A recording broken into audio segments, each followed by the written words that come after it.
Hola, ¿qué tal amigos, amigas, señoras y señores? ¿Cómo están? Esperando que estén muy bien. Gracias por venirse a informar a mi canal donde saben que verifico notas de 12 a 14 horas diarias, precisamente para traer lo más importante, lo más veraz, lo que valga la pena.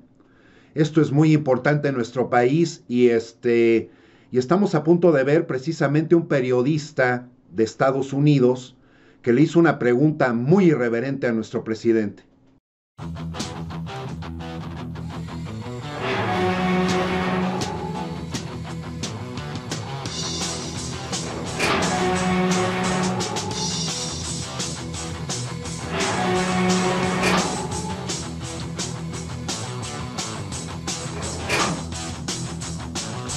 Amigos, amigas, señoras y señores, realmente en este mundo pues siempre han existido cosas que no están bien, que están lejos de ser tomadas como que te van a dar tranquilidad. Y precisamente la avaricia es algo que ha llevado a muchas personas a cometer cosas y actos desde todos los órdenes. Ya lo hemos visto con tantas cosas prianistas que inclusive nuestro presidente no solamente lo ha contado en la mañanera, sino que ha plasmado en 11 libros. El último, 2018, La Salida, es un libro que yo tengo y donde se dicen tantas cosas, tantos nombres y tantos manejos. El segundo gran problema en el mundo es precisamente a toda esta gente que distribuye estos dulcecitos que hacen daño. La distribución que desgraciadamente se ha convertido en un negocio que ha vertido miles y miles y miles de millones de dólares. Muchas personas, desgraciadamente también por este tipo de avaricia, y luego llegar al colmo de que presentan series en televisión, telenovelas en televisión acerca de este asunto y que todo lo venden como si llegaras realmente a ser parte del jet set, recordando que esta actividad siempre ha sido considerada ilegal y además las personas que lo consumen a lo largo del mundo, no nada más es en México, esto existe en Estados Unidos, en Canadá, Centroamérica, en países sudamericanos y en Europa, sobre todo lo que es España, Francia, Italia, Alemania, Bélgica, Holanda. Es una situación a considerar y de que todas estas cuestiones surgen en base a precisamente el aspecto de que la gente no tiene llenadera, entonces se crean los cárteles y de ahí ellos empiezan a reforzarse con cantidades impresionantes de dinero, además de que también cuentan con una logística que muchas personas decimos, bueno, si tienen la capacidad para poder lograr eso, ¿por qué no lo lograron en el ámbito legal, no? Poniendo empresas, poniendo negocios, porque además tantas personas que se han metido a este mundo se van encadenando y además terminan siempre siendo traicionados, mentidos y en muchos casos pues metidos en prisión, ¿no? Vamos a escuchar la pregunta, van a empezar a ver este fragmento con la pregunta que hizo este reportero, una pregunta irreverente, con la respuesta, parte de la respuesta de nuestro presidente, y ahorita nos vemos. Sí, buenos días, señor presidente. Mira, primero, ayer se dio a conocer los 35,000 homicidios del año pasado. Algunas personas preguntan, en todas las mañaneras que yo he escuchado, usted ha hablado muy fuerte de los conservadores, de la prensa fifí, pero nunca ha hablado mal de los cárteles de la droga. ¿Su pelea no es con ellos? ¿O Ahora hablamos mal de ellos, ¿eh? sí, Ahora se ha mismo, hablado sí, fuerte? sí, sí, sí, sí, sí. Son, desde luego, organizaciones que le hacen mucho mal al país, a la sociedad, y que, a diferencia de antes, ya no cuentan con protección del gobierno. Ahora el que la hace, la paga. No es como antes que ellos gobernaban México. Ahora es distinto. Yo creo que tenemos que seguir combatiendo al crimen, a estas organizaciones. Lo que sucede, a lo mejor por eso su duda, es de que le estamos dando casi el mismo peso a la delincuencia de cuello blanco que a la delincuencia organizada. Porque yo sostengo desde hace mucho tiempo, y esto a lo mejor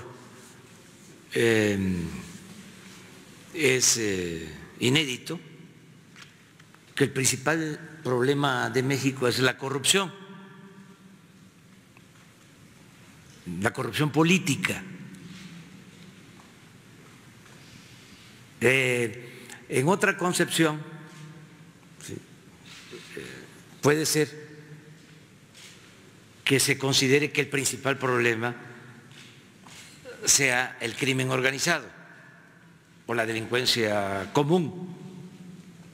Yo sostengo que el daño mayor a México lo han hecho los delincuentes de cuello blanco, sean políticos o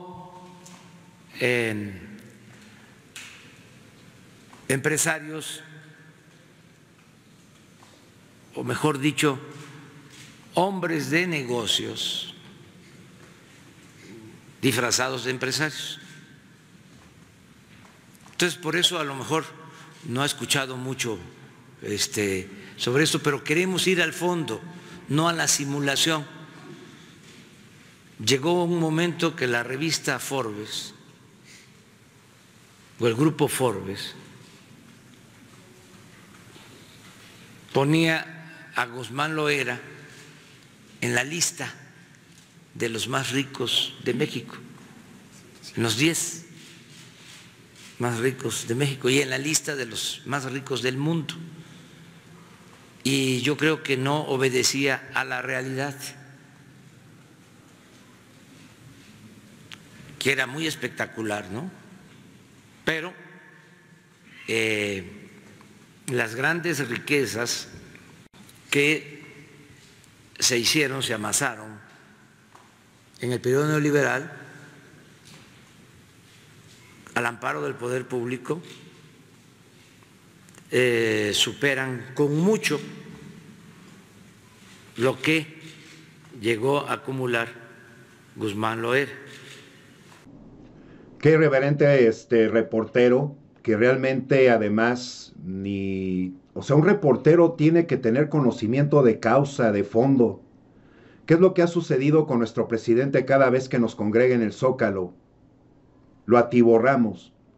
¿Qué es lo que ha sucedido con este presidente que deja acercarse a tanta gente y sobre todo a la que mayormente jamás habían tenido la presencia, la cercanía, el poderle estrechar la mano, dar sus demandas de manera escrita a un presidente de la República?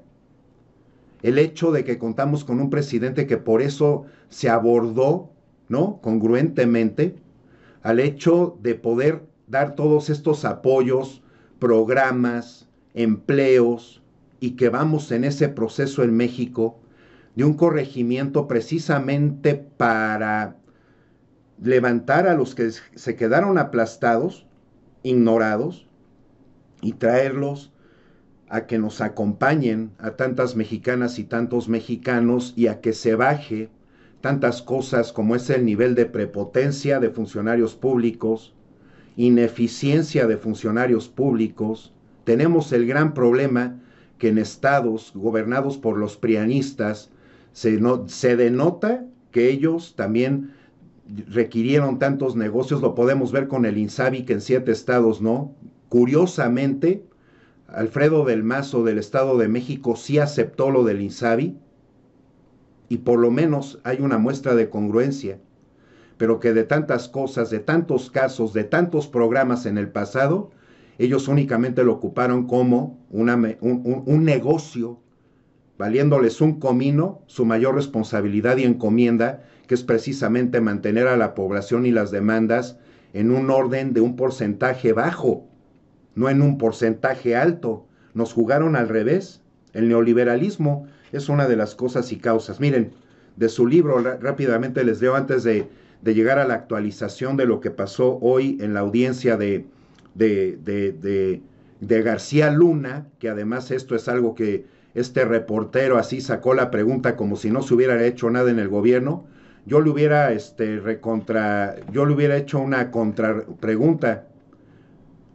¿Tú crees que si hubiera llegado a la presidencia Anaya o Meade, García Luna ahorita estaría encerrado bajo las puertas? Porque hay que recordar que la Fiscalía General, la Secretaría de la Función Pública, la Procuraduría, con el hecho de haber abierto los archivos del CISEN, ¿ustedes no creen que están mandando tanta documentación a los fiscales, en este caso en Nueva York con García Luna? Rápidamente, miren, el inocultable enriquecimiento desmedido de funcionarios federales, de muchos gobernadores y sus funcionarios, así como de presidentes municipales, que agregan a la inmoralidad el agravante de prepotencia y la fanfarronería. En nuestro país se habla mucho como una forma de desahogo sobre las mordidas de los agentes de tránsito, la participación de policías en grupos delincuenciales, los sobornos en las ventanillas, el uso indebido de espacios públicos por el comercio informal o la renta de lugares para estacionamiento por parte de los llamados viene y otros casos que molestan mucho a los ciudadanos. Pero la corrupción mayor, como lo venimos señalando, es la registrada en las cúpulas del poder político y económico. Además del gran saqueo de los de arriba, el modelo neoliberal da cobijo a cuando menos coartada un conjunto de prácticas de corrupción que, con menos reflectores, pero que con un fuerte impacto en la economía de la eficacia de la función pública, se presentan en los procesos de adquisición de bienes, arrendamientos y prestación de servicios, así como en la ejecución de las obras públicas, que además ya sabemos que ahí también hay corrupción inmobiliaria y que dejaron muchas obras en obra negra, así lo dicen los arquitectos, o sea, obras inconclusas, y que por supuesto el caso de García Luna va a ser un desplumadero prianista de época, de tantos nombres. Se está hablando inclusive de que él estuvo mucho tiempo en contacto con Salinas de Gortari. Hay muchas cosas que se van a armar también en este sentido, en este caso, que nos van a traer la justicia que queremos ver a los mexicanos. ¿Cuánto tiempo vaya a durar este juicio? No sabemos, pero de que ya arrancó, fíjense. Genaro García Luna está dispuesto a entregar computadora, teléfono y cooperar en todo con Estados Unidos. Tendrá una nueva audiencia en abril. La Fiscalía de Estados Unidos tendrá 30 días para informar sobre las toneladas de evidencia que aseguran tener en contra del exsecretario de Seguridad Pública en el gobierno de Calderón.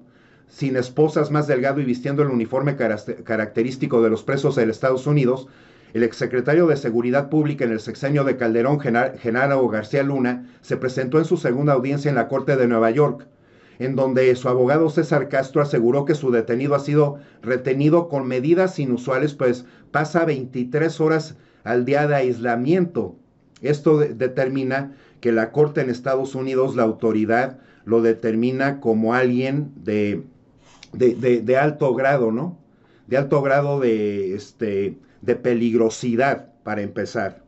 Por lo que será hasta el 2 de abril, cuando se realizará la nueva audiencia. El abogado César Castro argumentó que ha tenido poco tiempo para reunirse con su cliente por lo que solicitó más tiempo para armar la defensa, a lo que el juez Brian Cogan accedió. De acuerdo con otro de los abogados de Genaro García, Juan Pablo Morillo, reveló esta mañana en entrevista a una estación de radio en México que el exfuncionario mexicano está dispuesto a entregar la información que tiene guardada en su celular, computadora y otros dispositivos. García Luna, este señor, que es el que está ahora ya viéndose muy delgado, con el uniforme de preso, y que además está aunado al cártel de Sinaloa, por tantas cosas que sucedieron, así igualmente las cosas tan raras que pasaron, con tantos elementos de la Policía Federal, que inclusive también se les inculpa a varios de haber sido parte o formar parte de la logística, ¿no?, de las operaciones de este cártel o de otros. es lo que realmente en México estamos queriéndonos sacudir de mayor manera en el tiempo más breve, porque requerimos, y tantos mexicanos y mexicanas queremos realmente un país en el que vivamos con tranquilidad, con eficiencia, con buen trato, mayormente con personas con estudios, con trabajo, con mejores sueldos, ¿no? Para generalizar. En esta situación yo les quería comentar algo antes de cerrar el video, algo muy rápido. Fíjense cómo hay una persona, él casi llegó a ser esquiador profesional y pasó a ser parte de estos grupos que distribuyen y venden dulcecitos que hacen daño. Él es Nick Brewer, se llama Nick Brewer. Él fue una persona que inclusive estuvo preso por 10 años en Argentina, y él hacía sus operaciones en Argentina y mandaba este polvito blanco disuelto en botellas, o sea, el líquido disuelto en botellas de vino, y llegó a mandar 200 kilos, 200, que esperó él estar, que le enviaran, porque como les digo, se van encadenando estas personas, se van encegueciendo por las grandes cantidades de dinero, porque de ser esquiador sufrió un accidente en el que perdió la movilidad y ya no le fue posible seguir, bajó al rango de estar inclusive viviendo en las calles, de ahí lo reconoce alguien que lo conocía, de ahí ese cuate le presenta a estas personas que son los que distribuían esos dulces, y de ahí él empieza a buscar y ver la manera y empieza a ganar tantas cantidades de dinero para vivir una vida realmente desparpajada. Y por no tener tanto, y es lo que tenemos que recordar, no por ser famoso te hace ejemplar, no por tener mucho dinero te hace ejemplar, porque no sabemos de qué manera adquiriste la cantidad de dinero que tuviste. Entonces, este señor así mismo fue precisamente atrapado en un operativo que fue en Argentina. Se tardaron 2 años en agarrarlo, y él no dejaba y no dejaba y no dejaba, y con los que tenía contactos le pedían cada vez, fue paulatino la medida de cantidades que le pedían que enviara de Argentina, sobre todo a España.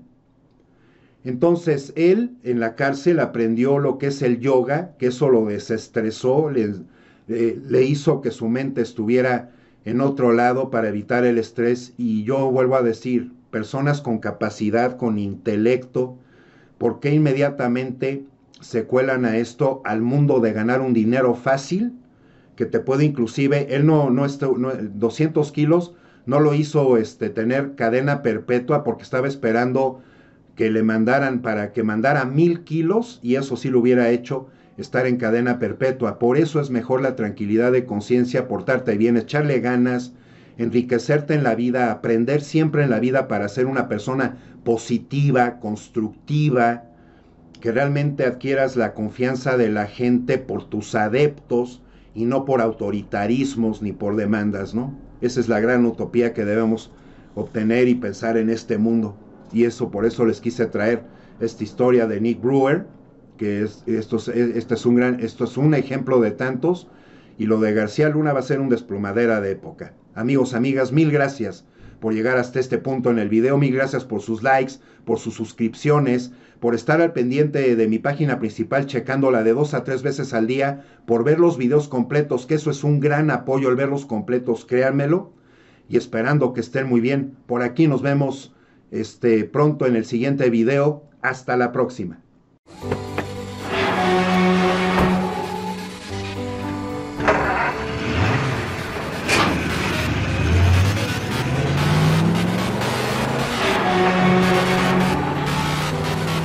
One 11 110.